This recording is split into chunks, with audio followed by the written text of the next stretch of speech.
Hello everyone, my name is Almira Zahra Madani from grade 11-1, and today I want to tell you about story about bawang merah and bawang putih. Once upon a time, there lived a beautiful girl named Bawang Putih.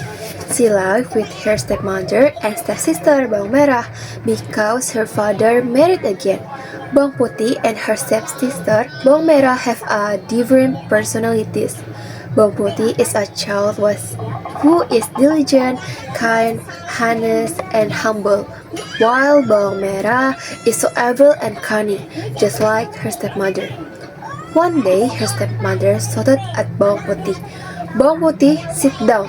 From now on, you have to clean the house, wash our clothes, and cook for yourself." Bawang Putih tried to be patient, but sometimes she would cry at night asking for God help. "Oh God, please help me. Why are they always so evil to me?"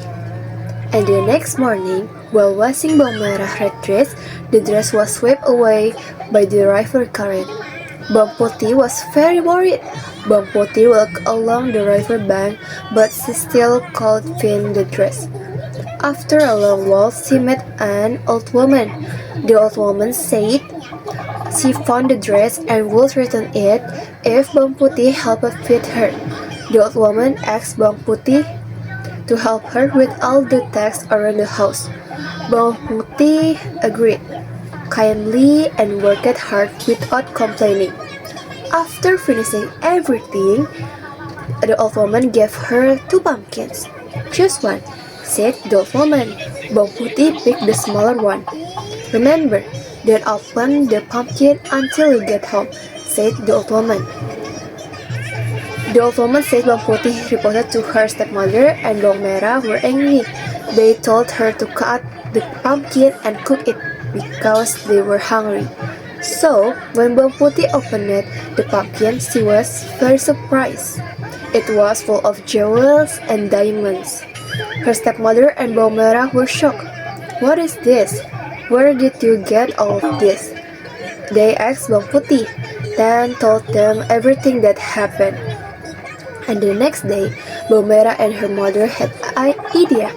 They wanted to do some things as Bawang Putih did, but only because they were greedy and the jewels. So they threw their own dress into the river and followed the river, hoping to find the old woman. When they met her, the old woman said she would return the dress if they helped her with the chores just like Bawang Putih did. They agreed.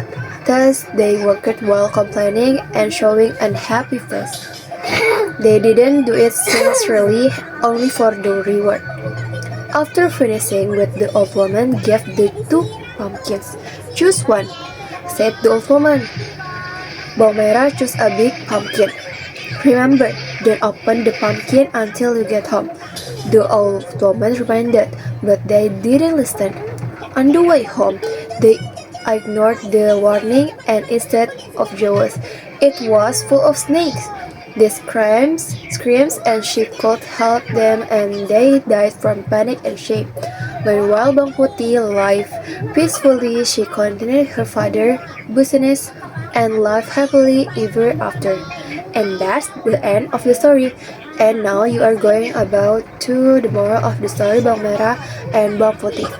The moral of the story Bawang Merah and Bawang Putih teach us that kindness and patience will bring happiness, while greed will bring suffering. Thank you for listening to my story. Bye-bye.